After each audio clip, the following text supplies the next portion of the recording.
ನಮ್ಮನ್ನ ಕೆಣಕಿದ್ರೆ ನೀವು ಸುಟ್ಟು ಹೋಗ್ತೀರಿ ಅಂತ ಹೇಳಿ ಖರ್ಗೆ ಗುಡುಗು. ಸಿಟಿ ರವಿ ಆಕ್ಷೇಪರಹ ಪದ ಬಳಸಿದ್ದು ಸತ್ಯ ಅಂದ್ರು ಯತೀಂದ್ರ ಸಿದ್ದರಾಮಯ್ಯನವರು. ಇದರ ಜೊತೆಗೆ ಮತ್ತಷ್ಟು ಸುದ್ದಿಗಳನ್ನು ನೋಡೋಣ ಕರ್ನಾಟಕ ಟಾಪ್ 20ಯಲ್ಲಿ. ಕಾಂಗ್ರೆಸ್ ಶತಮಾನೋತ್ಸವದ ನೆನಪಿಗಾಗಿ ಬೆಳಗಾವಿ ಸುವರ್ಣ ವಿಧಾನಸೌಧದ ಅಂಗಳದಲ್ಲಿ ಪ್ರತಿಷ್ಠಾಪಿಸಿದ ಮಹಾತ್ಮ ಗಾಂಧೀಜಿ ಪ್ರತಿಮೆಯನ್ನು ಅನಾವರಣಗೊಳಿಸಲಾಯಿತು. ಎಸಿಸಿ ಅಧ್ಯಕ್ಷ ಮಲ್ಲಿಕಾರ್ಜುನ್ ಖರ್ಗೆ ಅವರು ಚರಕ ತಿರುಗಿಸುವ ಮೂಲಕ ಪ್ರತಿಮೆಯನ್ನು ಅನಾವರಣಗೊಳಿಸಿದರು. ಗಾಂಧಿ ಪ್ರತಿಮೆ ಅನಾವರಣಗೊಳ್ತಿದ್ದಂತೆ ಬಣ್ಣ ಬಣ್ಣದ ಸಿಡಿಮದ್ದುಗಳನ್ನು ಸಿಡಿಸಲಾಯಿತು.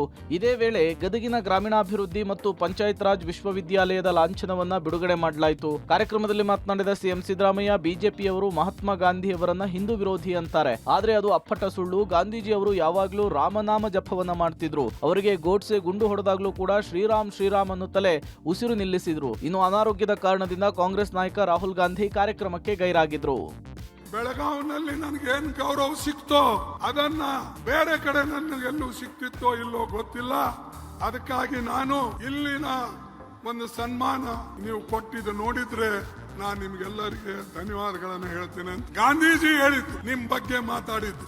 ಇವತ್ತು ನಮ್ಮ ಎಲ್ಲ ಕಾರ್ಯಕರ್ತರ ಮುಂದೆ ಇರ್ತಕ್ಕಂಥ ಸವಾಲು ಬಿಜೆಪಿ ಮತ್ತು RSS ಇವೆರಡರ ಸಿದ್ಧಾಂತದ ವಿರುದ್ಧ ಹೋರಾಟ ಮಾಡಬೇಕಾಗಿರ್ತಕ್ಕಂಥ ಕರ್ತವ್ಯ ಪ್ರತಿಯೊಬ್ಬ ಕಾಂಗ್ರೆಸ್ಸಿನ ಕಾರ್ಯಕರ್ತರ ಮೇಲೆ ಇದೆ ಅಂತಕ್ಕಂಥ ಮಾತುಗಳನ್ನು ಹೇಳಲಿಕ್ಕೆ ಬಯಸ್ತಾ ಇದ್ದೇನೆ. ಬೆಳಗಾವಿ ಕಾಂಗ್ರೆಸ್ ಅಧಿವೇಶನ ಶತಮಾನೋತ್ಸವ ಹಿನ್ನೆಲೆಯಲ್ಲಿ CP8 ಮೈದಾನದಲ್ಲಿ ಜೈ ಬಾಪು ಜೈ ಭೀಮ್ ಜೈ ಸಂವಿಧಾನ ಹೆಸರಲ್ಲಿ ಸಮಾವೇಶ ನಡೆಯಿತು. ಕೇಂದ್ರ ಸರ್ಕಾರದ ವಿರುದ್ಧ ವಾಗ್ದಾಳಿ ನಡೆಸಿದ ಎಐಸಿಸಿ ಅಧ್ಯಕ್ಷ ಮಲ್ಲಿಕಾರ್ಜುನ್ ಖರ್ಗೆ, ಕಾಂಗ್ರೆಸ್ ಯಾವತ್ತಿಗೂ ಬಡವರ ಪರ ಇದೆ, ಬಿಜೆಪಿ RSS ಯಾವಾಗಲೂ ದಲಿತ ವಿರೋಧಿ ಅಂತ ಕಿಡಿಕಾರಿದ್ರು. ಬಿಜೆಪಿಯವರು ಸಂವಿಧಾನ ಸುಟ್ಟವರು, ಅಂಬೇಡ್ಕರ್ ಫೋಟೋ ಸುಟ್ಟವರು. ನಮ್ಮನ್ನ ಕೆಣಕೋಕ್ ಹೋಗಬೇಡಿ, ನಾವು ಬೆಂಕಿ ಇದ್ದಂತೆ, ನಮ್ಮನ್ನ ಕೆಣಕಿದ್ರೆ ನೀವು ಸುಟ್ಟು ಹೋಗ್ತೀರಿ ಅಂತ ಬಿಜೆಪಿಗೆ ಖರ್ಗೆ ಎಚ್ಚರಿಕೆ ಕೊಟ್ಟರು. ಬಿಜೆಪಿಗೆ ಈ ದೇಶ ಹಾಗೂ ರೈತರ ಬಗ್ಗೆ ಚಿಂತೆ ಇಲ್ಲ, ದೇಶದ ಅಭಿವೃದ್ಧಿ ಬಗ್ಗೆ ಮೋದಿ ಎಂದಿಗೂ ಗಮನ ಕೊಟ್ಟಿಲ್ಲ. ಪ್ರಿಯಾಂಕಾಗೆ ಬಿಜೆಪಿ ವಿರುದ್ಧ ಹೋರಾಡೋ ಶಕ್ತಿ ಇದೆ, ನಾನು ಸಾಮಾನ್ಯ ಕಾರ್ಯಕರ್ತನಾಗಿದ್ದೆ, ಇಂದು ಎಐಸಿಸಿ ಅಧ್ಯಕ್ಷನಾಗಿದ್ದೀನಿ, ರಾಷ್ಟ್ರೀಯ ಕಾಂಗ್ರೆಸ್ನ ಅಧ್ಯಕ್ಷನಾಗಿದ್ದು ನನ್ನ ಪುಣ್ಯ ಅಂತ ಖರ್ಗೆ ಹೇಳಿದ್ರು. ರಾಜ್ಯ ಬಿಜೆಪಿಯಲ್ಲಿ ಬಣ ಬಡಿದಾಟ ದಿನಕ್ಕೊಂದು ಸ್ವರೂಪ ಪಡೆದುಕೊಳ್ತಾ ಇದೆ. ವಿಜೇಂದ್ರ ಹಾಗೂ ಯತ್ನಾಳ್ ಬಹಿರಂಗವಾಗಿ ಹೇಳಿಕೆಗಳನ್ನು ಕೊಡ್ತಿದ್ದಾರೆ. ಇದರ ನಡುವೆಯೇ ಬಣ ಬಡಿದಾಟಕ್ಕೆ ಮದ್ದು ಒರೆಯೋಕೆ ಹೈಕಮಾಂಡ್ ಎಂಟ್ರಿ ಕೊಟ್ಟಿದೆ. ಬಿಜೆಪಿ ರಾಜ್ಯ ಉಸ್ತುವಾರಿ ರಾಧಾ ಮೋಹನ್ ದಾಸ್ ಅಗರ್ವಾಲ್ ಬೆಂಗಳೂರಿಗೆ ಆಗಮಿಸಿದ್ದು ಶಾಸಕರು ಹಾಗೂ ಸಂಸದರೊಂದಿಗೆ ಸರಣಿ ಸಭೆಗಳನ್ನು ನಡೆಸಿದ್ದಾರೆ. ಸದ್ಯ ರಾಜ್ಯ ಬಿಜೆಪಿಯಲ್ಲಿ ನಡೀತಾ ಇರುವ ಬೆಳವಣಿಗೆ ಕುರಿತು ಶಾಸಕರು ಸಂಸದರ ಅಭಿಪ್ರಾಯವನ್ನ ರಾಧಾ ಮೋಹನ್ ದಾಸ್ ಪಡ್ಕೊಂಡ್ರು.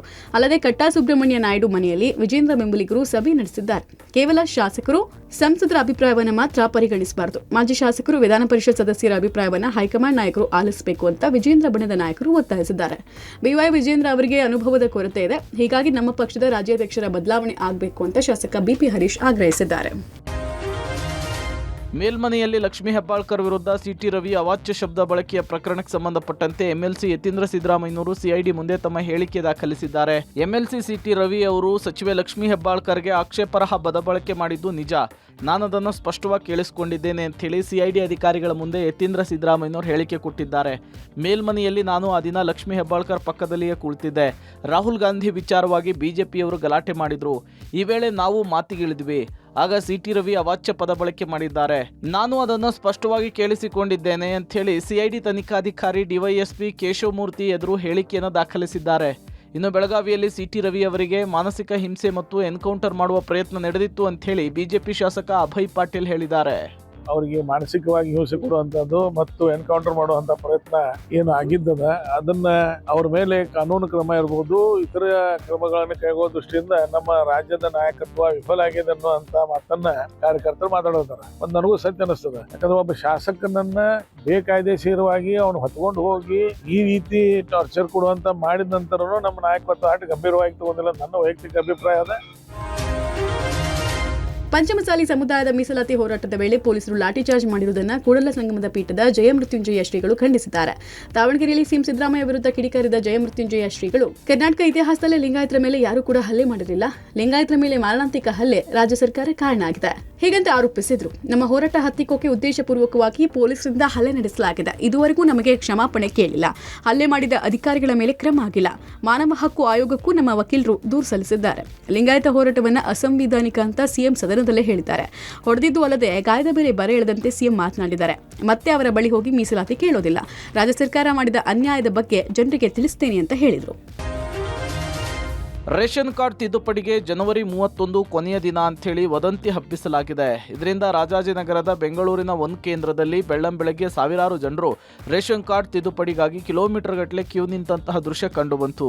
ಜನವರಿ 29ರ ಟೋಕನ್ಗಳನ್ನ ಇವತ್ತು ವಿತರಣೆ ಮಾಡಲಾಗಿದೆ. ಹೀಗಾಗಿ ಬೆಳಗ್ಗೆ 5 ಗಂಟೆಯಿಂದಲೇ ಜನರು ರೇಷನ್ ಕಾರ್ಡ್ ಅನ್ನು ಹಿಡಿದು ಸಾಲುಗಟ್ಟಿ ನಿಂತಿದ್ರು. ನಾವು ಬೆಳಗ್ಗೆ 3-4 ಗಂಟೆಗೆ ಬಂದು ಟೋಕನ್ ತೆಗೆದುಕೊಂಡು ಹೋಗ್ತಿದ್ದೇವೆ. ಆದ್ರೆ ರೇಷನ್ ತಿದ್ದುಪಡಿಗೆ ಬಂದಾಗ ಸರ್ವರ್ ಡೌನ್ ಅಂತ ಹೇಳಿ ತೋರಿಸ್ತಾ ಇದೆ ಅಂತ ಹೇಳಿ ಆಕ್ರೋಶವನ್ನ ಹೊರಹಾಕಿದ್ದಾರೆ. ಇನ್ನು ರೇಷನ್ ಕಾರ್ಡ್ ತಿದ್ದುಪಡಿಯ ವಿಚಾರಕ್ಕೆ ಸಂಬಂಧಪಟ್ಟಂತೆ ಕೊನೆಯ ದಿನಾಂಕ ಇನ್ನೂ ನಿಗದಿಯಾಗಿಲ್ಲ ಅಂತ ಹೇಳಿ ಬೆಂಗಳೂರು ಒಂದು ಸಿಬ್ಬಂದಿ ಸ್ಪಷ್ಟನೆ ಕೊಟ್ಟಿದ್ದಾರೆ. ನಮಗೆ BPL ಕಾರ್ಡಿಂದ ಬೇರೆ ಹಾಸ್ಪಿಟಲ್ ಬಂದ್ರೆ ಫ್ರೀ ಅಷ್ಟೇ, ಬೇರೆ ಏನು ನಮಗೆ 10,000 ರೂಪಾಯಿ 20,000 ರೂಪಾಯಿ ಕೊಡಲ್ಲ. ಇದಾದ್ರೂ ಮಾಡಿಕೊಟ್ರೆ ತುಂಬಾ ಒಳ್ಳೇದಾಗುತ್ತೆ. ನಮ್ಮ ಹೆಸರು ತೆಗೆದಿದ್ದಾರೆ, ಡೆತ್ ಅಂತ ಹಾಕಿದ್ದಾರೆ ನಮ್ಮನ್ನ. ನಮ್ದು ಮಾಡ್ಸಕ್ಕೆ ಫುಡ್ ಆಫೀಸಲ್ಲಿ ಏನೋ ಮಾಡಿದ್ರೆ, ಯಾಕಂದ್ರೆ ಅವ್ರದ್ದು ತಪ್ಪಿದೆ. ತುಂಬಾ ಜನ ನೆಲಮಂಗಲ ಅಲ್ಲಿ ಅಂತ ಬಂದಿದ್ದಾರೆ. ಮೊನ್ನೆ ಬಂದು ಕೇಳಿದ್ವಿ, ಇವತ್ತು ಟೋಕನ್ ಕೊಡ್ತಾರೆ ಸರ್. ಅದು ಯಾವ ಡೇಟಿಗೆ ಕೊಡ್ತಾರೆ ಅಂತ ಗೊತ್ತಿಲ್ಲ. ನೀವು ಬಂದು ಕ್ಯೂನಲ್ಲಿ ನಿಂತ್ಕೊಂಡು ಟೋಕನ್ ತೊಗೊಳ್ಳಿ ಅಂದವ್ರೆ.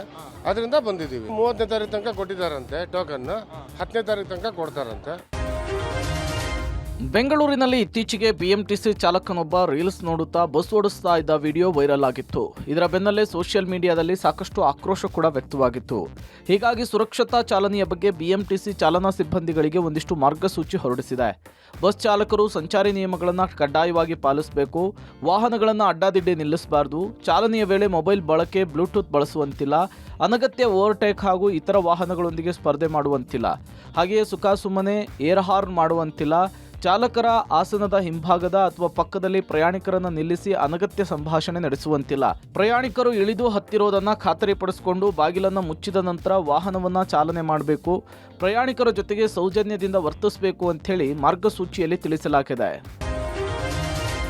ನಿಗದಿತ ದರಕ್ಕಿಂತ ಹೆಚ್ಚು ದರವನ್ನು ಪಡೆದಿದ್ದಕ್ಕೆ ಟೀ ಅಂಗಡಿ ಮಾಲೀಕನಿಗೆ ಅಜ್ಜಿಯೊಬ್ಬರು ಸಖತ್ತಾಗಿಯೇ ಕ್ಲಾಸ್ ತೆಗೆದುಕೊಂಡಿರುವ ವಿಡಿಯೋ ಸೋಷಿಯಲ್ ಮೀಡಿಯಾದಲ್ಲಿ ವೈರಲ್ ಆಗ್ತಿದೆ. ಮೆಜೆಸ್ಟಿಕ್ ಬಸ್ ನಿಲ್ದಾಣದ ಟೀ ಅಂಗಡಿಯೊಂದರಲ್ಲಿ ಮಾಲೀಕ ಒಂದು ಟೀಗೆ 10 ರೂಪಾಯಿ ಬದಲಿಗೆ 20 ರೂಪಾಯಿಗೆ ಪಡೆದಿದ್ದಾನೆ. ಇದಕ್ಕೆ ವಿರೋಧ ವ್ಯಕ್ತಪಡಿಸಿದ್ದಾರೆ. ಎಲ್ಲ ಕಡೆ ಒಂದು ಟೀಗೆ ಕೇವಲ 10 ರೂಪಾಯಿ ಇದೆ, ನೀನು ಯಾಕೆ 20 ರೂಪಾಯಿ ತೆಗೆದುಕೊಂಡಿದೀಯಾ ಅಂತ ಪ್ರಶ್ನೆ ಮಾಡಿದ್ದಾರೆ. ಅಲ್ಲದೆ 20 ರೂಪಾಯಿ ಆದರೆ ನಿನ್ನ ಟೀಯನ್ನು ನೀನೇ ವಾಪಸ್ ತಗೋ ಅಂಥೇಳಿ ಅಜ್ಜಿ ಕಿಡಿಕಾರಿದ್ದಾರೆ. ಅಂಗಡಿ ಮಾಲೀಕನ ಹಗಲು ದರೋಡೆಗೆ ಸೋಷಿಯಲ್ ಮೀಡಿಯಾದಲ್ಲಿ ಆಕ್ರೋಶ ವ್ಯಕ್ತವಾಗ್ತಿದೆ. ಎಲ್ಲ ಕಡೆ 10 ರೂಪಾಯಿ ಇರೋದು, ನೀವು 20 ರೂಪಾಯಿ ಎಲ್ಲ ಯಾರು ತಗೋತಾರೆ? ಎಲ್ಲ ಕಡೆ 10 ರೂಪಾಯಿ ಇರೋದು, ನಮ್ ದುಡ್ಡು ಕೊಡ ಅಂತದ್ರಲ್ಲಿ ನೀವು 20 ರೂಪಾಯಿ ಹೇಳಿದ್ರೆ ಯಾರು ತಗೋತಾರೆ? ಎಲ್ಲ ಕಡೆ ಇರೋದು 10 ರೂಪಾಯಿ ಟೀ ಹಾಕೊಡಿಸ್ತೀನಿ ನಾನೇನೆ.